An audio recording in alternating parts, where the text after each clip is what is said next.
organization that is bound together with God and the center and the main service and excellence as your ideals. This band is reflected on the likeness and unity of the cadets and cadets.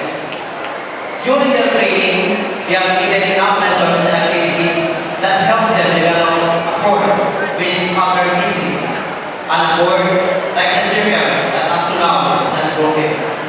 A mind that made them like siblings and that is strong enough to hold 65 individuals as one. Their brotherhood is like a Syrian. It is continuous, it has no end, and it goes on forever. Just like a school and the